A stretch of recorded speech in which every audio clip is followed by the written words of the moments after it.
그러면 오늘 말씀을 보면은 이 그 18장의 시작이 먼저 실로에 온 이스라엘 회중이 모여서 회막을 지었다, 이렇게로 지금 말씀이 시작하고 있어요.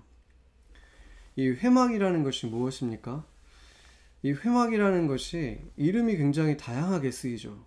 성막이라고 불리기도 하고 증거막이라고 불리기도 하고 뭐 법막, 성소, 여호와의 전, 하나님의 집, 장막, 이렇게 굉장히 다양한 이름으로 불리우는 것.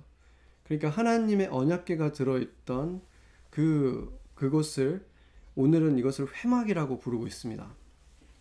물론 이제 그 안에 성소가 있고 지성소가 있고 이렇게 다 나눠져 있지만 그것을 그냥 전체적으로 성막이라고 부르기도 했거든요. 그리고 증거막이라고 부르기도 하고.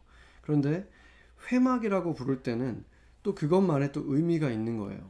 왜냐하면 회막이라는 뜻이 이 회가 이 모임을 뜻하는 거거든요.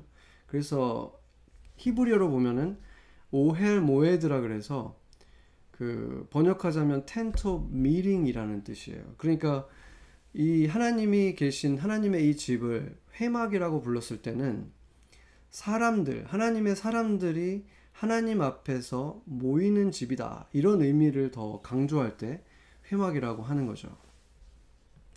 그렇기 때문에 지금 생각해 보면은 이스라엘의 모든 회중이 지금 다 모였다고 했는데 아마 회막 바로 앞에는 이제 그 각 족장들이 모였겠죠. 그 족장들이 모이고 제사장이 있고 그리고 여호수아가 있는데, 그 모임이, 그러니까 여호와가 계시고 하나님의 임재가 있고 회중들이 모여 있는 집회, 그러니까 결국에는 교회의 표본이라고 할 수 있죠. 여기서 회중이라는 이 표현도 영어로 하면 congregation이기 때문에 사실상 우리가 교회를 congregation이라고 하거든요. 그래서 교회의 표본이라고 할 수 있고, 또 그 시나거그라는 말이 또 그 모임이라는 뜻이거든요. 시나거기란 말도 회당이 또 시나거그죠. 그래서 교회, 회당, 지금 회중, 이게 사실은 다 같은 의미를 가지고 있습니다. 하나님의 사람들의 모임이라는 뜻이죠. 지금 오늘 일어난 사건의 그 발단이 뭐냐면, 지금 이미 지금 5지파가 분배가 끝났죠. 그런데 7지파가 전혀 분배를 받으려고 하지 않고 길갈에 계속 그냥 머물러 있었던 상태였던 거예요. 그렇기 때문에 오늘 본문 3절에서 보면은 여호수아가 그들을 꾸짖고 있죠. 너네들 도대체 언제까지 지체할 것이냐. 그러니까 그들이 지금 어디서 지체하고 있었냐면 길갈에 여전히 있는 거예요. 길갈에 텐트를 치고 장막을 치고 그냥 거기에 그냥 계속해서 꽤 긴 시간을 머무르고 있었기 때문에 이 여호수아가 참다 이제 꾸짖는 것입니다. 근데 그들이 길갈에 왜 있었을까? 길갈이 어떤 곳이었습니까? 그들이 요단을 건너자마자 있었던 곳이죠. 거기서 처음으로 할례를 받았고 또 거기에서 유월절을 지냈고, 또 거기가 뭐가 있습니까? 그 요단강에서 가지고 온 기념비들이 있는 곳이죠. 12개의 기념비가 있고, 그리고 전쟁이 끝날 때마다 다시 돌아왔죠. 항상 그곳으로 돌아와서 다시 전열을 재정비하고, 그러면서 무엇을 했다 그랬습니까? 여호와께 돌아오는 거죠. 여호와 하나님 앞에서 다시 자신을, 그 첫사랑을 회복하고 하는 그런 시간을 가졌던 곳이 바로 길갈입니다. 그렇기 때문에 이 길갈은 안도감을 주는 곳이에요. 그 지난 7년간의 전쟁을 할 때마다 거의 집처럼 다시 돌아오는 곳이 되었고, 다시 새롭게 실패했을 때에도 다시 새롭게 시작할 수 있는 곳이었던 거죠. 그래서 교회와 비교해 보자면 그것이 교회에게 있어야 되는 굉장히 중요한 요소라는 걸 알 수 있습니다. 실패했어도 다독여주고 또 하나님과 첫사랑을 회복하는 시간을 갖게 되고 위로를 받고, 이런 곳이 바로 교회여야 되는 것이죠.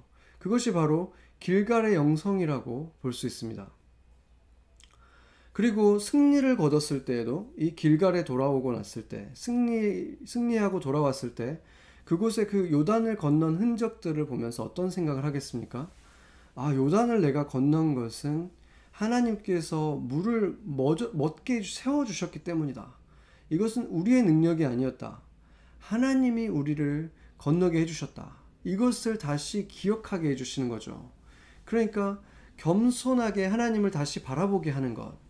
그것이 또 교회의 역할이라고 볼 수 있는 것입니다. 그것이 이 길갈의 교회에 주어진 영성이었던 거죠. 그런데 이제는 이 길갈에서 멈추는 것이 아니라 거기서 한 걸음 더 나아가는, 한 단계 더 나아가야 할 때가 된 것이죠. 그것이 바로 이제 그 실로로 가는 것이죠. 이 실로에 가서는 어떤 것이 있는가? 이 여호수아 앞에서 여호수아가 이제 이들을 꾸짖으면서 꾸짖은 이유를 보면은 특이한 것이 그 지난주에 우리가 봤던 요셉 지파는 보면 욕심이 너무 많았죠. 지금 나머지 7개 지파가 나중에 갖게 되는 땅과 비교하면 이들은 어마어마하게 많은 땅을 갖게 되는 건데도 그들은 땅을 더 달라고 이제 막 그 조리 있게 아주 설명을 하면서 자신들의 그 지혜를 다해서 당신도 우리 지파 아니냐. 그러니까 우리가 땅을 더 많이 차지하는 게 맞습니다. 이렇게 주장을 했죠. 그러니까 그들은 굉장히 적극적으로 땅을 차지하려고 했고 또 그것을 달라고 요구를 했습니다. 그런데 나머지 이 지파들은 어떤 모습을 보이냐면 의욕이 없는 거예요. 지금 이 길갈이 좋은데 지금 지난 시간 7년 동안 전쟁하던 시대에 비하면 이 평화로운 시대에 이 풍족한 물이 있고 이렇게 풍족한 곳에서 텐트 치고 그냥 사는 것도 괜찮은데 이러고 있는 거예요. 광야에 있을 때 보면 비하면 지금 너무 행복한데 지금이 좋다는 거죠. 그 소극적인 모습, 의욕이 전혀 없는, 하나님이 준 땅이 눈앞에 있는데도 전혀 가려고 하지 않는 7지파의 모습이 나타나고 그것을 오늘 여호수아가 꾸짖고 있습니다. 그렇다면 실로로 가는 것이 어떤 의미가 있겠습니까? 이제는 텐트 생활이 끝나는 거죠. 이제는 그 땅을 개간해서 성읍을 만들어가는 정착민으로 새롭게 이제 새로운 시대가 열리는 거예요. 그런데 그들은 거기로 가려고 하지 않고 지금 편한 상태에 머무르려고 하는 거죠. 그랬을 때 하나님이 어떻게 하신 거냐면 하나님이 먼저 자신의 집을 옮겨버린 거예요. 실로로. 이 사람들은 아직도 길갈에 그대로 있고 그러면 이제 이들이 불안해지는 것이죠. 길갈을 떠날 수밖에 없도록 주님께서 지금 밀어붙이는 것입니다. 그래서 회막이 실로로 옮겨진 것이 어떤 의미가 있느냐. 이것은 이제는 다 같이 모여 살던 이스라엘이 각자의 땅들을 이제는 차지해야 되는 시대가 됐다는 거예요. 이제는 여호수아라고 하는 이 강한 한 명의 리더에게 기대어서 살 수 있는 것이 아니라 이제 각 지파가 독립을 해서 자치를 하는 이렇게 하나씩 이렇게 영주들이 돼서 그 지파마다 그 땅을 차지하고 거기를 다스리는 자치하고 독립하는 일이 일어나야 된다는 것이죠. 그래서 그때 이 모습을 생각을 해보면은 우리가 예수님 당시에 예수님이 자주 방문하셨던 곳 그리고 예수님의 제자들 바울 등이 선교를 시작할 때 처음으로 방문했던 곳들이 어디였냐면 회당이었어요. 유대교 회당이었죠. 거의 신약 성경에 70회 넘게 나오는 이름이 회당인데 그 회당이 언제부터 시작됐는지는 학자들마다 조금씩 의견이 차이가 있는데 한 가지 확실한 것은 분명하게 있었던 것은 그 솔로몬이 지었던 제1성전이 있었죠. 그 1성전이 파괴되면서 바빌론 포로로 끌려갔을 때 그 나라를 잃은 성전을 잃은 그 백성들이 자기들끼리 모여서 이제 기도도 하고 뭐 말씀도 공부하고 했던 그 모임이 있었는데 그게 바로 이제 이 회당의 시작이었다고 합니다. 그래서 그것을 생각해 보면은 이제 그 12지파가 흩어져 가지고 이제는 그곳마다 레위의 성읍들이 생기잖아요. 그러니까 거기에서도 지금 비슷한 일들이 일어나게 되는 거죠. 그러니까 뭐 솔로몬 성전이 그 무너졌을 때가 아니라 생기기 전부터 사실은 하나님이 성전을 짓기도 전에 이미 회당과 같은 것들을 지금 이미 건물로 지은 것은 아니라고 할지라도 이 회당과 같은 기능을 하는 모임들은 이미 가나안 땅에 들어가자마자 하나님이 만드셨다는 거죠. 이게 지금 회당의 그 전신이고 또 교회의 전신이라고 할 수 있는 것입니다. 우리가 나중에 이제 그 레위 지파들이 어떻게 활동을 하는지 우리가 나중에 더 자세히 살펴보겠지만, 12 지파 가운데에서 12개의 성읍으로 그냥 나눠진 게 아니었어요.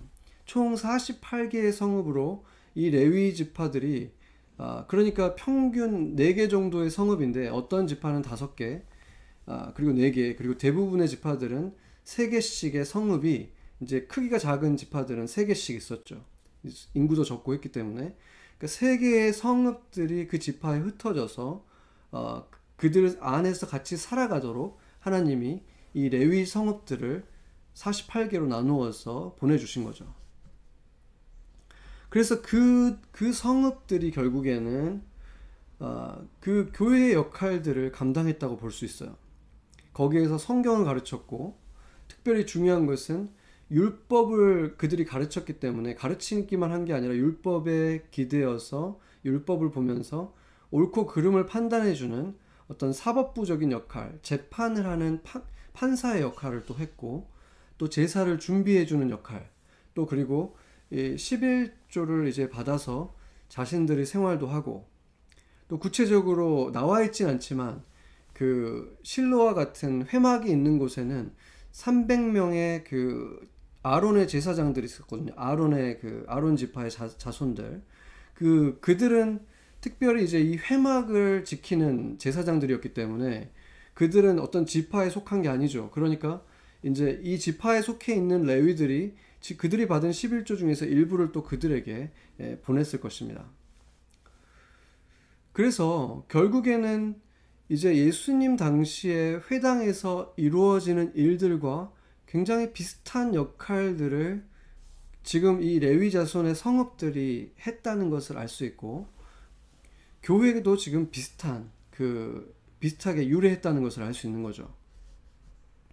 그리고 이제 그 각 지파에는 당연히 이제 그 지파의 족장들이 있고, 그 족장들 휘하에 모세 시대 때 이미 그런 것 제도를 만들었죠. 천부장이 있고 백부장이 있고 이런 지휘관들, 그 중간 군소 지휘관들이 있었습니다. 그 지휘관들은 군사적인 것, 그리고 또 어떤 정치적이고 행정적인 부분들을 그들이 했다고 한다면은, 이 레위는 이렇게 신앙과 율법, 이 재판, 이런 관련된 부분들을, 영적인 부분을, 재판적인 부분을 맡아서 했다는 거죠. 그렇기 때문에 이제 그들은 더 이상 이 일상 속에서 일어나는 일들을 가지고 여호수아를 찾아가거나 또 제사장들이 있는 실로를 찾아가거나 할 필요가 없이 자신들 안에서 이제 그 레위인들을 통해서 하나님께 묻고 재판을 받고 하는, 그렇게 자치적인 그 시스템이 만들어졌다는 것이죠. 그렇지만 그들이 완전히 독립된 것은 아닌 것이, 제사만큼은 다시 실로에 와서 드려야 했습니다. 왜냐하면 제단이 실로에 있었기 때문에 실로에서만 제사가 드려졌고, 유대인 남자들은 1년에 최소한 3번을 이 회막에, 실로에 있는 회막에 와서 제사에 참여했죠. 뭐 6월절, 오순절, 또 초막절, 이렇게 다른 이름으로 불리기도 하지만 이 3가지 큰 명절 때 이 유대인 남자들은 다 참여해야 됐기 때문에 그때는 꼭 갔고, 그 이외에도 자신이 개인적으로 또 제사를 드려야 될 때 또 제물들을 가지고 또 이 실로에 와서 회막 앞에서 제사를 드려야 했습니다. 이 실로의 회막은 성전의 전신이라고 볼 수 있죠. 왜냐하면 그곳에서 300년에서 350년 정도 되는 기간을 움직이지 않고 그대로 있었습니다. 그러니까 그 회막도 이미 한 곳에 정착해서 안정되는 그 시기가 온 것이고, 또 그 이스라엘 백성들도 각 지파별로 바로 그렇게 자신들의 자치 구역을 만들어서 안정된 그 성읍을 구축하는 역할을 지금 맡아야 되는 시기에 온 것이죠. 그러니까 그들은 길갈에 있을 때에는 하나님의 회막이 항상 그들과 있었고 같이 모여 살았는데, 이제는 회막이 이제 움직이지 않는 그 실로라는 곳이 에브라임 지파 속에 있는데 거의 이스라엘의 중간 지역에 있는 거예요. 그러니까 어디에서든 모일 수 있는 가운데 지역에 이 회막이 있었던 거고, 거기에 회막이 있지만 나머지 일상의 삶, 대부분의 삶들은 그 자치구 안에서 해결하도록 하나님이 이 시스템을 이렇게 만들라고 하신 것입니다. 그러니까 자신의 지파가 있는 그곳에서 그들은 이제 살아가게 된 것이죠. 그래서 이제 이 교회와 한번 이제 비교를 해본다면은 그 회막을 이제 다시 교회로 이제 생각을 해봤을 때, 이 회막이 중심에 있지만 더 많은 시간을 보내는 것은 결국에는 자신들 독립되어서 자치구 안에서의 시간을 훨씬 더 많이 보내게 되는 거죠. 대부분의 시간은 그곳에서 보냅니다. 회막이 있는 곳이 아니라 자신의 그 지파 안에서 보낸다는 거예요. 그러니까 교회 밖에 있는 하나님 나라에서 보내기 시작한 시대가 바로 이 실로의 교회 시대라는 거죠. 그러니까 하나님께서는 그 교회 안에서에만 어떤 하나님 나라가 아니라 교회 밖에 하나님께서 우리에게 준 땅들을 이제 적극적으로 차지하고 그 땅을 이 민족들이 이제 새롭게 하는 것, 개간하고 개발하고 성읍을 만든다는 것은 그 땅을 이제 새롭게 하는 것, 그것을 하나님이 원하신다는 거죠. 그것을 통해서 그 교회 밖 하나님 나라에서도 하나님께서 영광을 받으시도록, 그것이 바로 이 교회의 사명이라는 것이죠. 그렇다면은 이 어떤 면에서 보면은 이제 하나님이 그들과 거리가 멀어진 거잖아요. 같은 지역에서 이렇게 같이 살다가 길갈에서 어떻게 보면 하나님이 거리를 두신 거잖아요. 이제는 다른 곳에 사시니까. 그렇다 보면은 이게 따로 계신다는 이것을 생각해 보면은 멀리 계시겠다는 것인가 이렇게 느껴질 수 있죠. 그런데 전혀 그렇지가 않죠. 도리어 그들과 더욱 가까이 있으시겠다는 의미예요. 그들의 일상 속에 더 깊이 들어가겠다는 거죠. 레위들을 통해서 들어가잖아요. 그러니까 레위들은 어떻게 보면 상징적으로 지금 보자면은 이 지파 하나를 한 사람으로 보자면 레위는 바로 성령님 같은 역할을 하게 되는 거죠. 그러니까 이제는 너희들 깊숙한 곳에 일상 속에서 하나님이 함께 사시고 싶다. 우리가 성경 전체에서 구약이라고 해도, 천지 창조 때라고 해도 무엇을 볼 수 있습니까? 하나님께서는 우리 인간과 하나님이 자신의 형상으로 지으신 자녀들과 신뢰와 사랑의 관계를 맺고 굉장히 깊은 관계, 굉장히 가까운 관계를 맺으면서 일상을 같이 공유하면서 살고 싶어 하셨죠. 그러니까 그렇게 해서 하나님과 함께 창조 세계를 다스리고 창조 세계에 축복을 주고, 이것이 인간을 지으신 목적이었다는 거예요. 최초의 목적. 그러니까 하나님이 그것을 꿈꾸고 계셨고 여전히 그것이 우리와 함께 하고 싶은 일이시라는 것입니다. 그래서 생각을 해보면 이제 그 레위 지파를 한번 그 예를 들어서 생각을 해보면, 신명기나 뭐 민수기나 여러 곳에서 하나님께서 뭐라고 하시냐면, 그리고 뭐 여호수아서에서도 마찬가지죠. 그 레위에 있어서는 내가 이들의 기업이다. 내가 자체가 이들의 이제 기업이기 때문에 이들은 내가 책임질 것이다. 이렇게 여러 차례 말씀하셔 놓고는 다시 또 성경 속에 뭐라고 말하냐면, 너희 그 백성들이 이 레위인들을 멸시하지 말고 이들을 잘 보살피고 잘 먹여라. 너희들이 먹여라. 이렇게 또 말씀하신다는 거예요. 그것뿐만이 아니죠. 또 하나님께서는 내가 고아와 과부를 돌보시는 하나님이다. 이렇게 굉장히 여러 차례 말씀하시고는 또 뭐라고 하냐면, 이스라엘 백성들에게 끊임없이 고아와 과부를 돌보라. 고아와 과부를 돌보는 것이 의로운 것이다. 정의로운 것이다. 그들을 배부르게 하라. 이렇게 또 계속해서 말씀하신다는 거예요. 그러면은 한편으로는 주님께서 직접 먹이실 것처럼 말해놓고 다음에는 또 우리 보고 먹이라고 하시는 이유가 무엇인가? 이것이 지금 상충되는 것입니까? 아니죠. 하나님이 먹이시지만 하나님을 경외하는 사람들을 통해서, 그들의 손을 통해서, 그들의 자원하는 순종을 통해서 하나님이 먹이시고 그들을 보살피신다는 의미가 되는 것이죠.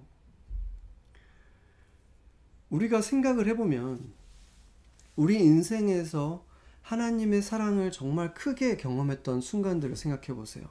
물론 요즘같이 날씨가 좋을 때 정말 이 푸른빛의 날씨 속에서 선선한 바람을 느낄 때 하나님의 사랑을 경험하고 정말 너무 이 뉴욕 하늘이 너무 아름답잖아요. 그런 하늘을 바라볼 때, 그 뻥 뚫려 있는 하늘을 바라볼 때 그 위대한 하나님의 사랑을 또 경험하고 그렇긴 하죠. 그렇지만 그것과 비교도 되지 않게 정말로 깊은 하나님의 사랑, 이런 것을 경험할 때는 누군가의 어떤 눈가에 어린 눈물 같은 것을 보게 될 때, 나를 위해서 어떤 사람이 그런 눈물 짓는 모습을 보여주면서 하나님이 당신을 그렇게 사랑합니다. 너를 그렇게 사랑하고 있다. 그런 말을 들었을 때 우리가 정말 느끼는, 다른 어떤 순간에 느낄 수 없는 그 하나님의 사랑이 있잖아요. 그리고 아무 말 없이 어깨에 손을 얹고 정말 그냥 흐느끼면서 기도해주는 그런 걸 경험하잖아요. 그런 기도와 사랑을 경험했던 그런 순간, 그들의 그냥 말도 제대로 못하면서 떨리는 그런 목소리들을 들을 때 우리는 정말 깊은 하나님의 사랑을 그들과의 시간을 통해서, 그들과의 만남을 통해서 경험하는 거죠. 그 시간에 우리가 하나님의 깊은 사랑을 경험하는 거죠. 그것이 하나님의 사랑의 방법이신 거예요. 하나님의 자녀들을 통해서, 그들의 손길을 통해서, 그들의 말 한마디를 통해서, 그들의 어떤 눈물 하나를 통해서, 눈빛을 통해서, 교회를 통해서, 그리스도인들을 통해서 세상의 사람들을, 그들이 사랑을 느낄 수 있도록, 사랑을 볼 수 있게 해주는 것이죠. 그것이 하나님께서 영혼들을, 사람들을 사랑하시는 방법이라는 것입니다. 예배를 드리지도 않고 찬양을 듣지도 않고 또 성경을 읽지도 않고 있는 세상 사람들은 어떻게 하나님을 만날 수 있겠습니까? 어떻게 하나님을 볼 수 있겠습니까? 그들은 바로 우리들을 통해서만 볼 수 있는 거예요. 그런 말을 하잖아요. 하나님께서 우리에게 두 가지 책을 주셨다. 자연이라고 하는 책을 주셨고 성경이라고 하는 책을 주셔서 이것 속에서 하나님을 보게 하셨다. 그런데 또 하나의 책이 있는 거예요. 우리가 또 하나의 책인 거예요. 우리의 삶 자체가 굉장히 프랙티컬한, 눈에 너무 분명하게 보이는, 하나님이 살아계신가? 예수님이 실제인가? 하나님이 사랑이시라는 것이 사실인가? 이것이 비춰지게 만드는 하나님의 책이라는 것이죠. 그런데 하나님을 가까이에서 그렇게 보게 하는 우리들, 그리스도인들과 교회는 이 시기가 오기 전에 세상에 어떻게 비춰지고 있었습니까? 솔직하게 한번 생각해 보세요. 여러분 주변에 예수님을 안 믿는 그런 사람들 있잖아요. 그런 사람들의 가까운 사람이라면 그런 사람들이 어떤 시각을 가지고 있는지 알잖아요. 그런 분들이 봤을 때, 아니면 여러분이 구체적으로 알지 못해도 세상의 미디어들에 보이는 또 크리스찬들을 바라보는 그 눈길들, 어떻게 그리스도인들과 교회가 비춰져 왔습니까? 만약에 그들이 그냥 예수님이 너무 싫어서 예수님을 막 욕하고 예수님의 어떤 행동에 대해서, 예수님이 가지고 있었던 생각이나 가르침에 대해서 공격을 한다면 그것은 그들의 죄이고 그들의 잘못이죠. 그런데 세상이, 하나님을 믿지 않는 사람들이 예수님은 참 훌륭하고 존경스러운 분인데 교회는 너무 싫다, 그리스도인들은 싫다, 그렇게 말하는 것이 전혀 낯설지가 않다면 그것은 누구의 잘못인 것입니까? 예수님을 세상에 보여주고 나타내는 몸이라고 하신 이 교회가 예수님을 전혀 닮지 않은 것 때문에 비난과 조롱의 대상이 되었다면 그것은 누구의 탓이겠습니까? 그런 것을 핍박이라고 말하면 안 되는 거죠. 그것은 도리어 그들을 통해서, 돌과 같은 그들을 통해서 우리에게 꾸짖는 하나님의 음성으로 들어야 되지 않겠습니까? 예수님 당시에 그 회당이 있었다고 했죠. 그때 당시에 회당과 성전이 없었던 시대의 회당의 역할에는 큰 차이가 하나가 있었습니다. 그게 뭐였냐면, 이제 성전이 없고 나니까 예배를 드릴 수가 없잖아요. 그러니까 그 예배의 역할을 회당들이 어느 정도 하기 시작한 거예요. 그렇기 때문에 그들도 예배를 드린다고 하는데, 그렇지만 그게 온전한 예배일 수가 없죠. 왜 그렇습니까? 이 회당에는 제단이 없어요. 제물을 드리고 제사를 드릴 수 있는 제단의 역할이 없기 때문에 그것은 불가능한 거죠. 그러니까 그들도 그냥 하나님의 말씀을 봉독하고 기도하고 찬양하고 말씀을 공부하고 하는 그런 것을 드리고 있는 거죠. 그렇지만 그것은 그들의 입장에서, 그들의 기준에서는 진정한 예배가 될 수가 없는 거죠. 왜냐하면 제물이 드려지고 있지 않기 때문에, 제물이 드려지지 않는 게 어떻게 제사가 될 수 있겠습니까?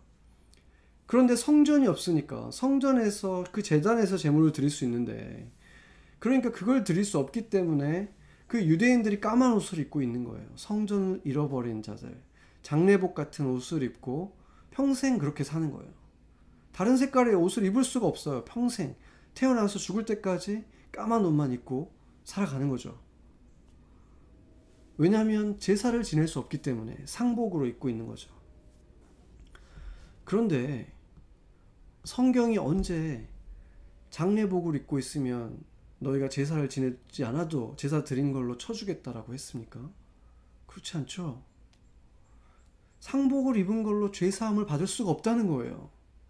그렇기 때문에 죄인의 상태에 머물러 있는 그들이 하나님께 찬양을 드린다고 해서, 말씀을 봉독한다고 해서 그게 온전한 예배가 될 수가 없는 것입니다.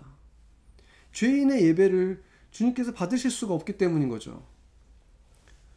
그렇기 때문에 그들이 아무리 철저히 율법을 지키고 그 절기들을 다 지킨다고 할지라도, 그 유월절에도, 그 대속죄일에도, 나팔을 아무리 전 세계에서 울려 퍼진다고 해도 실제 그 속죄가 이루어질 수가 없다는 것입니다.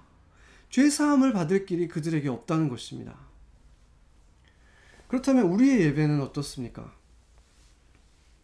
아까 본 것처럼 이 교회들은 지금 세상에서 조롱을 받을 만큼 그렇게 온전한 모습으로 있지 못했잖아요. 부끄러운 모습이 있었는데, 그렇다고 우리가 교회에 갈 때 정말 유대인들이나 다른 무슬림이나 다른 종교인들처럼 옷을 정말 정결하게 나름대로 갖춰 입고 가는 것도 아니고, 정말 우리는 자유분방하잖아요. 모든 면에서. 그렇게 하고 가는데도 그것을 예배라고 우리가 부를 수 있을까요? 모자도 안 쓰잖아요. 우리 남자들도 그렇고. 그리고 뭐 안식일 규정을 완전히 지키는 것도 아니고, 율법을 거의 지키지 않을 뿐만 아니라 잘 알고 있지도 못하고, 그런데도 우리가 예배를 드릴 수 있는가? 우리가 드리는 것이 과연 예배라고 할 수 있는가? 우리가 드리는 것은 그럼에도 불구하고 예배가 될 수 있는 거죠. 우리가 뭔가 온전하게 잘 드려서가 아니라 제물이 완벽했기 때문에 그런 것이죠. 이 제사가 완벽했기 때문에 그런 것입니다. 이 제물은 온전한 제물이 되기 위해서는 어떤 조건이 필요하겠습니까? 온 인류의 생명값을 치를 만한 가치를 가지고 있어야 돼요. 그런데 그 가치라는 것이 이 생명의 100년짜리 생명의 가치를 말하는 게 아니죠. 그들에게 영생을 주어야 하기 때문에 그 한 생명 한 생명이 영원한 생명을 누리는 그 가치를 가진 제물이어야 돼요. 그러니까 인류 전체 곱하기 영생을 가진 그 가치, 그 어마어마한 가치를 가진 존재가 누가 있겠습니까? 그 재물이 있어야만 우리에게 그래도 소망이 생기는데 그런 재물이 뭐가 있겠습니까? 누가 있겠습니까? 그만한 가치를 가진 분은 하나님밖에 없는 거죠. 하나님밖에 그 모든 사람들의 영원한 생명을 위한 대가를 드릴 수 있는 가치를 가진 거예요. 그거를 이렇게 맞바꿨을 때 그것이 의롭게 맞바꿀 수 있는 자격이 생기는 거죠. value라는 것이. 그런데 문제는 이 하나님은 죽으실 수가 없잖아요. 왜냐하면 이 하나님은 동시에 이 모든 생명의 원천이기 때문에 이 하나님이 죽으시면 이 세상 모든 생명체도 사라지는 거예요. 끝나는 거예요. 생명의 원천이 사라지기 때문에. 그러면은 모든 것이 사라져 버리잖아요. 그러니까 하나님은 죽으실 수가 없는 거죠. 그러면 어떻게 해야 됩니까? 그래서 보내주신 분이 바로 하나님의 아들 예수님이었던 것입니다. 무한한 하나님의 가치를 가지신 분이면서 동시에 피와 살을 가지신 인간이셨던 분. 그 두 가지 조건이 충족되는 유일한 존재이기 때문에 이 제물이 드려졌을 때에만 그 제물로 드려진 제사에 참여한 사람만 구원을 받을 수가 있는 것입니다. 그런데 제물에는 한 가지 조건이 더 필요해요. 뭐겠습니까? 그 자신이 죄가 있으면 안 되는 거예요. 그 존재가 아무리 값비싼 가치를 가지고 있어도 자신이 죄가 있어버리면 자신의 가치를 자신에게 다 줘야 되기 때문에, 자신이 다 갚아야 되기 때문에 그 밸류가 다 사라져 버리는 거죠. 이분이 돼 버리잖아요. 그렇기 때문에 예수님은 30년 동안 인간과 똑같은 고통과 고난과 아픔과 사랑하는 사람의 죽음과 이 모든 것들을 다 고통을 겪으셨지만 죄를 범하시지 않도록 그것을 지키셨던 것입니다. 그랬기 때문에 바로 이 예수 그리스도만이 인류를 구원할 수 있는 유일한, 인류의 이 모든 영생에 대한, 영원한 생명에 대한 대가를 치러주실 수 있는 제물이 될 수 있는 것이고, 바로 그 제물이 드려졌기 때문에 그분의 이름으로 예배를 드리는 교회는 우리가 원전해서가 아니라 우리는 여전히 부족한 투성이지만 은혜로 그 제사에 참여할 수 있는 사람들이 되었고, 은혜로 그 생명을 받게 된 사람들이 된 것입니다.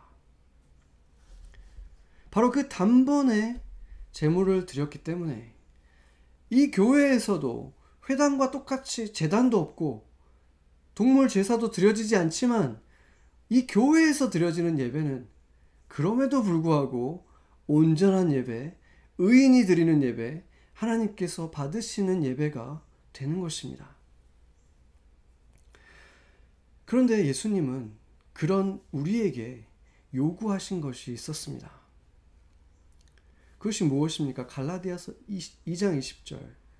내가 그리스도와 함께 십자가에 못 박혔나니 그런즉 이제는 내가 사는 것이 아니요 오직 내 안에 그리스도께서 사시는 것이라. 여기서 우리가 자세히 봐야 되는 것이 하나 있습니다. 물론 예수께서 사신다고 해도 그 말이 맞지만 굳이 그리스도께서 사신다고 하신 것에 우리가 이것에 큰 의미가 있다는 것을 알 수 있어요. 그리스도라는 말의 의미가 무엇입니까? 메시아라는 의미죠. 메시아, 구원자, 기름 부음 받은 자, 구원자로서 살아간다는 것이죠. 우리 안에 단지 하나님이 계신다 이렇게 말씀하신 게 아니라 우리 안에 구원하시는 하나님이 계신다. 그리스도가 계신다.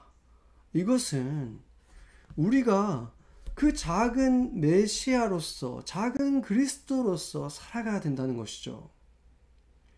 예수님을 쫓아가는 삶을 살아야 된다는 거예요. 우리의 삶 자체가 사람들을 구원하는 것이 목적이 되는 삶. 예수님이 그러셨던 것처럼 우리의 삶도 삶 자체가 사람들을 주께로 인도해서 구원하는 그 목적을 가진 삶이 되어야 된다는 것입니다.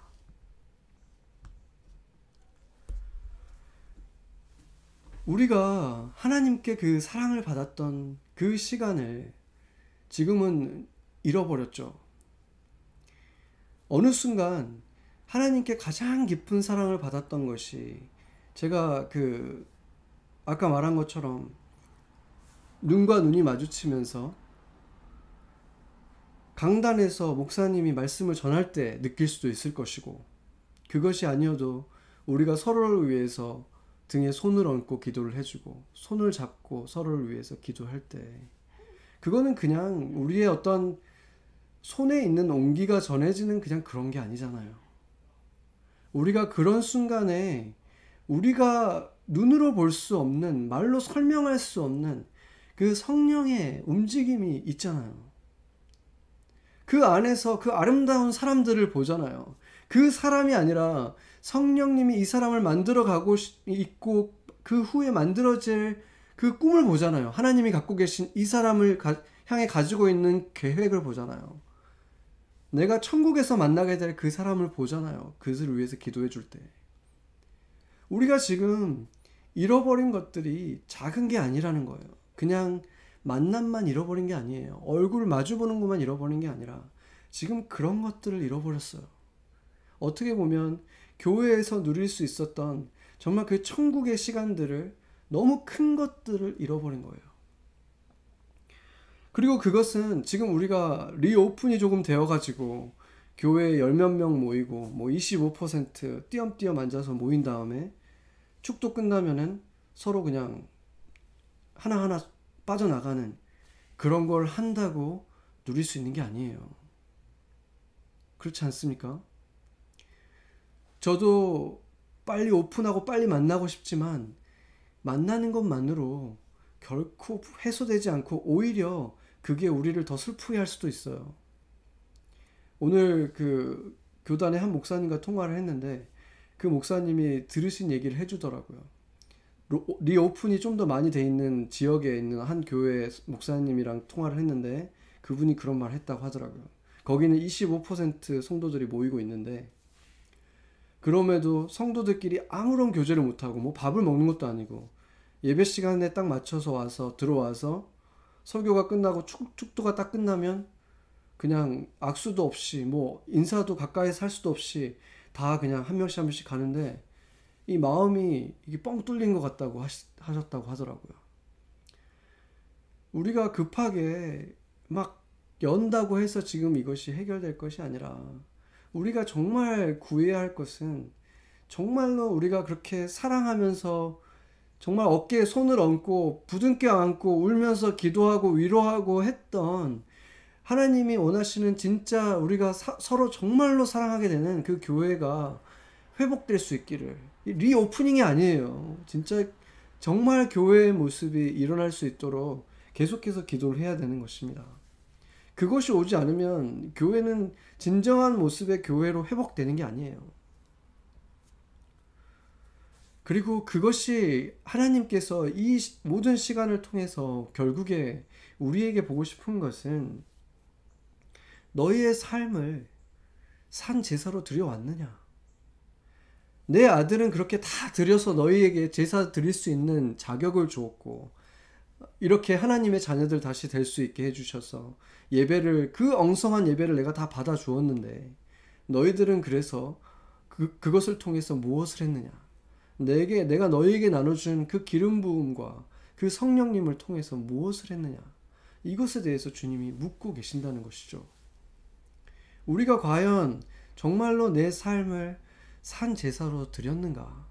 작은 그리스도가 되어서 내가 무슨 일을 하건 내 직업이 무엇이건 결국 그 직업을 통해서 내가 이루고 싶은 것은 한 영혼이 주께 돌아오도록 내가 예수님을 보여주고 하나님 나라를 보여주는 그런 존재로 우리들이 살았는가? 그러지 않았다면 다른 수많은 이유들이 있다고 해도 우리에게 이유는 바로 그것인 것입니다.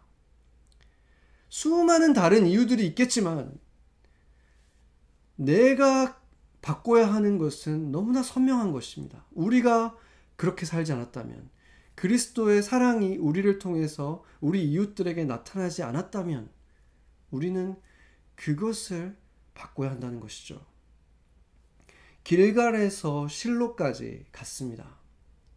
그것은 이제 교회라는 곳이 위로를 받고 전열을 정비받고 그러면서 우리가 교회 안에서 살아가는 그 모습이 아니라 이제 각 지파로 흩어져서 내 삶의 터전 일상에서 독립했지만 여전히 하나님과 함께 독립해서 살아가는 더 높은 단계의 하나님과의 관계가 있는 그러한 교회의 모습, 실로로 간 교회의 모습을 주님께서 이 땅에서 보고 싶어 하신다는 것입니다. 그 교회의 모습을 이 MMC에서 또 보고 싶어 하신다는 것입니다. 이러한 말씀을 목사님께서 말씀 안 하셨겠습니까? 제가 설교를 들었던 10여 년 전에, 12년 전에 말씀 속에서 분명히 말씀하셨어요.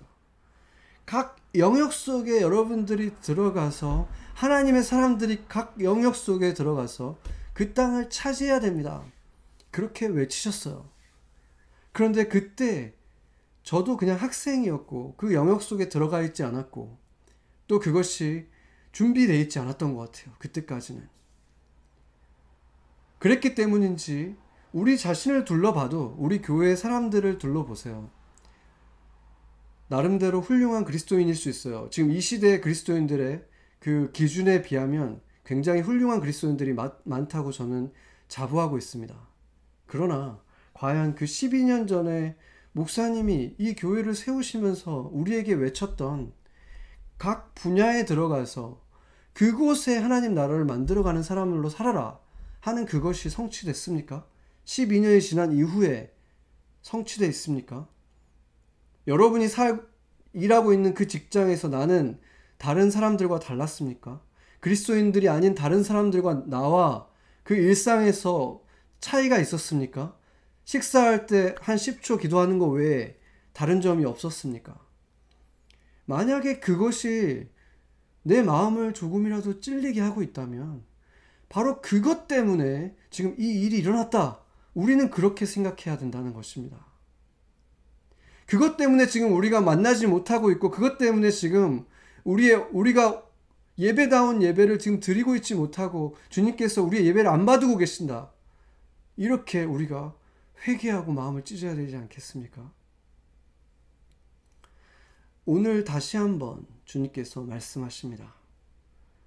이제 교회는 세상의 중심, 우리 각자 흩어져 있는 이곳의 중심 맨하탄 땅의 교회는 있지만 너희 각자 흩어져서 살아가는 그 일상 속에서 너희는 레위와 함께 살아야 한다. 성령님과 함께 살아야 한다. 너희가 독립적으로 너희가 속한 그곳을 개간하고 그 땅을 하나님 땅으로 만들어야 될 역할을 너가 가지고 있다. 훈련은 충분히 받았다. 이제는 땅을 차지할 때이다. 하나님께서 오늘 교회를 옮기시면서까지 여호수아를 통해서 꾸짖으면서까지 그들을 보내셨습니다.